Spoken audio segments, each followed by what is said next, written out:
All right, thank you for joining me. Let's take a look at the integration of the motion capture that we have just been working with in Motion Builder, analyzing.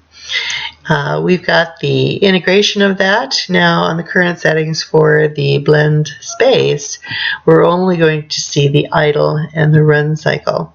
So that said, let's go ahead and play it through once.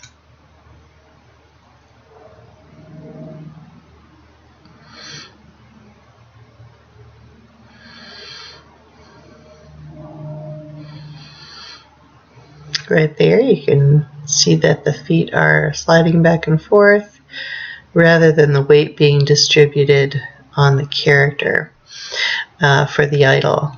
Let's go ahead and play it again and talk through it. What we're seeing here is the idle to start with. The blend space is activated. The character begins to run. Matthew is also showing us from different angles how that looks. And of course you're dealing with what we call the wonky animations. They're very dramatic from side to side. They were done that way for a reason, so that you would have an opportunity to step through the modification of Mocap process as well. So that said, let's go ahead and play portions of this again and talk about it. Here we're seeing the side-to-side movement, but obviously it is the feet that are moving and the character is stationary at the hips. That's not what we want to see. We want to see clear weight distribution, feet solidly planted on the ground. And again, simply do not lock the x-axis in the process of retargeting, and you will not get that dramatic foot slide. We fixed the glitch that happens in a much different way, and I'd be glad to work with you this week on doing that. It's a hand fix. It's no more difficult. In fact, it's pretty easy to do, and I'd be glad to walk you through that again. Now, what we've got here, the run animation is working fine. I'm assuming that it was rotated in game, or maybe it's the walk cycle that was walking down the x-axis.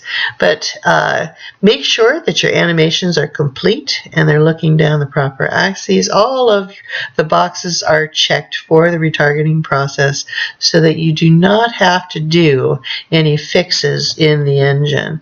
That's why we make sure that we import our static mesh for our character and the size is correct before we even begin rigging. Additionally, there's the foot sliding again, pretty good view of that on the back end here. Just a quick note, we're not grading the character in this class, but what you see happening with the head, interpenetrating surfaces for that hood, and so that's all in the weight painting of the character. That's what happens when we don't go with one contiguous mesh. We've got maybe costume changes for our character, and the weights are painted differently for the hood as opposed to the head of the character. The way to avoid that, of course, is to make sure that you are going with one contiguous mesh and you're dropping out any polygons that are not going to be seen. If you do have a costume change, that can be handled in various ways, but what you want to avoid is ever using polygons in your character that will never be seen in the game. That's an optimization issue also. So if you'd like to get with me on your character, Matthew, I'd be glad to share with you some different ways of making sure that that doesn't happen for you. And you'll have a much cleaner result for your character as well. It's a good looking character. You have a lot to be proud of here. He's going to be moving really well, and I look forward to seeing the animation, the hand-keyed animation that you're going to be doing for him. Thank you for joining me. I look forward to meeting with you in class.